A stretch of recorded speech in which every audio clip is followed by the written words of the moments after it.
everyone, my name is Cece. I am the host of the Melon System and welcome back to the channel.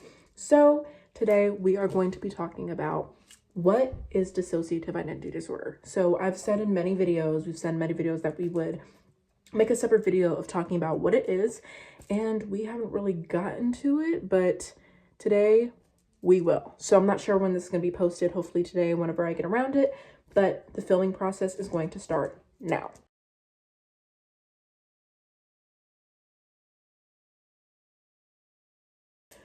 Okay, so let's start how dissociative identity disorder is even created within a person's brain. So when you are a child, your personality isn't quite formed yet. It just has the basic instincts of I need food, I need water, I need to use the bathroom, I need to cry, and I need love. And usually by the ages 4 to 5 to usually 8 is when that personality in your brain starts to form into one. Because as you know, that you will hear people saying, yeah, her brain isn't fully developed yet. His brain isn't fully developed yet because as a kid, your brain isn't fully developed. When the trauma disrupts that process, the child starts to dissociate. And dissociating is what happens when our body goes into fight or flight so much to the point where our brain needs to protect the body because the body isn't being protected. So your brain is doing it for you. When this trauma reoccurs and reoccurs and reoccurs, this causes the child to not only dissociate to such a high level, but it starts to create dissociative amnesic barriers. So think about it like this. You have a glass bowl, you have some kind of glass, something that's glass, pottery, anything that's glass. For example, we're going to use the glass bowl. So the glass bowl is the child's brain, okay? Now let's say the trauma or the abuser grabs the bowl, throws it, and shatters it. There are going to be many different pieces, correct? So when you put those pieces together, there are obviously still going to be cracks. So these amnesic barriers is a coping skill that your brain has developed. This basically means that you know how we have coping skills. People can have coping skills, coping mechanisms.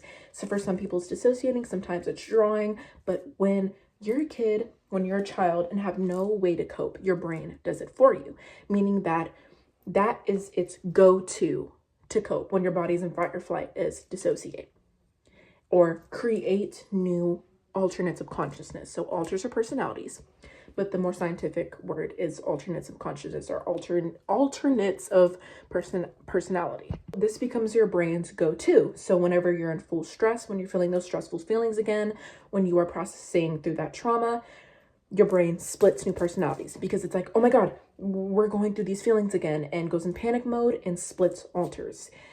And these different triggers, you need to be aware of what these triggers are because each alter in every system has a purpose. And all these purposes depend on what trauma they hold, what kind of trauma that the body has been through as a child.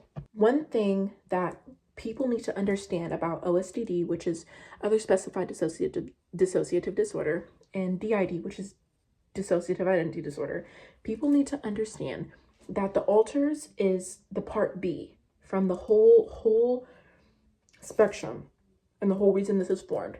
When you think about looking up TikTok cringe videos or any kind of cringe videos involving fakers of DID, I need you to understand the meaning behind this disorder.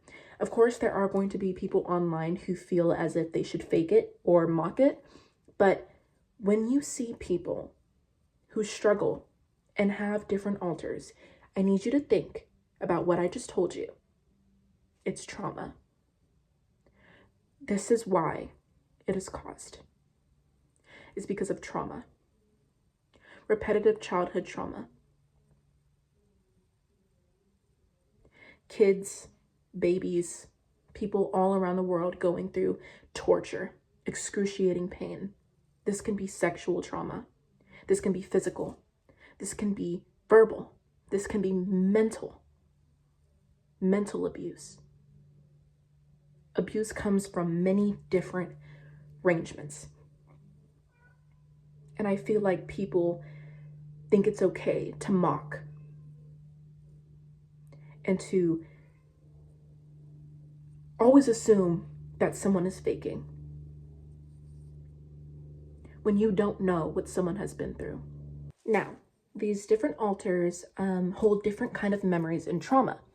So this is where the different genders, the different memories, where the amnesia starts. So think of it like this.